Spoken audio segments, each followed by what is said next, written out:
Salve a tutti ragazzi, bentornati sul canale e benvenuti a commentare il post partita, o meglio, sta finendo, mancano 30 secondi alla fine, Inter-Fiorentina, Fiorentina avanti 1-0 con gol di Bonaventura che al momento sta decidendo la partita. La possiamo, secondo me, chiamare la partita delle occasioni perse, sia da una parte sia dall'altra, più da parte dell'Inter che della Fiorentina, dobbiamo dire. L'Inter ha avuto il pallino del gioco per la maggior parte della partita. Sul possesso palla non possiamo discutere. L'Inter comunque ha cercato di far gol, ha cercato di portare la partita di nuovo in pareggio. Ha avuto le occasioni per andare in vantaggio prima del gol della Fiorentina. Ma andiamo per gradi, analizziamo un attimo ciò che è successo, qualche statistica e poi è un'opinione da non tifoso, perché ovviamente sono un tifoso del Napoli, quindi imparziale da questo punto di vista, e poi riesco forse ad essere più lucido in questo momento di un tifoso dell'Inter che, ahimè, può rammaricarsi di aver perso 3 punti, perché ci sono tantissime occasioni sfumate e gol mangiati addirittura nell'area piccola. Andiamo per gradi, non dimenticatevi ragazzi, prima di cominciare, di iscrivervi al canale, attivate la campanella delle notifiche se non l'avete già fatto, così restate aggiornati sui contenuti. Si parla di calcio, condividiamo idee, fatemi sapere la vostra nei commenti, cosa ne pensate, se la Fiorentina ha meritato questi 3 punti o l'Inter meritava il pareggio. Analizziamo un attimo la partita. Nel primo tempo, partita imbavagliata, molto più del secondo. Ovviamente ci sta, non ti scopri del tutto, perché la Fiorentina è una squadra rognosa, soprattutto fuori casa e soprattutto contro le grandi.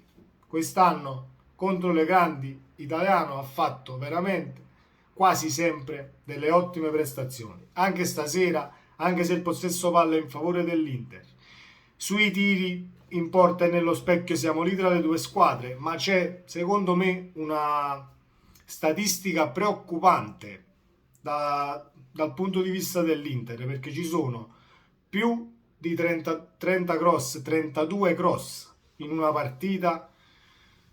Sono veramente tanti. È finita ragazzi, eccola qui, è finita 1-0, Bonaventura decide la partita e l'Inter perde 1-0. Dicevo, c'è una statistica preoccupante, perché 32 cross in una partita sono tantissimi. Ovviamente se tu sei una squadra che su 32 cross fa 3, 4, 5 gol di testa, ci sta. Ma l'Inter crossa perché non ha alternative, crossa perché non riesce ad imbucare centralmente, crossa perché non ha al momento un attaccante che ti detta un passaggio filtrante. Ci sono stati alcuni passaggi andati in porto che hanno messo giocatori dell'Inter davanti al portiere della Fiorentina, però sono sfumate le occasioni. Nel primo tempo Onana su una doppia respinta a centro area, non c'è stato il tap-in dei calciatori della Fiorentina, si è salvato in quell'occasione. Capovolgimento di fronte, poco dopo Iconesi divora un gol esagerato nell'area piccola, manca l'appuntamento con la palla, 0-0. E poi il resto sono comunque scontri a centrocampo, partita maschia come lo si sapeva già. E il secondo tempo, che la partita prende la nomea, diciamo, della partita delle occasioni mancate. Dumfries, scusate, secondo me è un calciatore in completa involuzione. Si è divorato un gol davanti alla porta da solo. Lukaku nell'area piccola a 1 metro dalla linea di porta non riesce a fare un tap-in facilissimo. Strano, perché Lukaku in nazionale ha fatto delle prestazioni stratosferiche quest'anno nella pausa con le nazionali pochi giorni fa, e arriva all'Inter e si dimentica come si fa gol. Sono situazioni strane e sono anche ovviamente situazioni da analizzare guardando in avanti per quanto riguarda l'Inter, perché martedì c'è la Coppa Italia, c'è Inter Juve, quindi cambi di formazione, turnover, contro una Fiorentina non te lo puoi permettere, quindi lo paghi, non c'è niente da fare, paghi dazio, poi se tu ti mangi 6 occasioni nitide, ho contato, che poteva tranquillamente finire 6-1 la partita, allora vuol dire che è una partita che non devi vincere. Poi da non tifoso, ripeto, da tifoso del Napoli, essendo non di parte, posso tranquillamente dire, e lo ripeto e lo ribadisco perché l'ho già detto in alcuni video precedenti, io personalmente non farei mai a meno di Dzeko.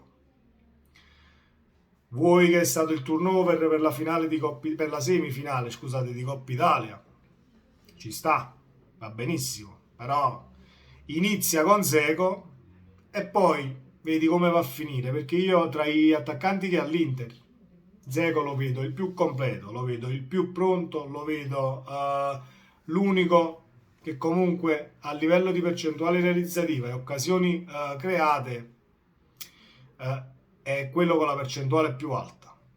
Poi all'Inter se non segna Lautaro non si cantano messe, si dice a Napoli, non si cantano messe. Fiorentina che ha meritato alla fine la vittoria perché messa in campo molto meglio dell'Inter. Ritorniamo sul fatto dei cross.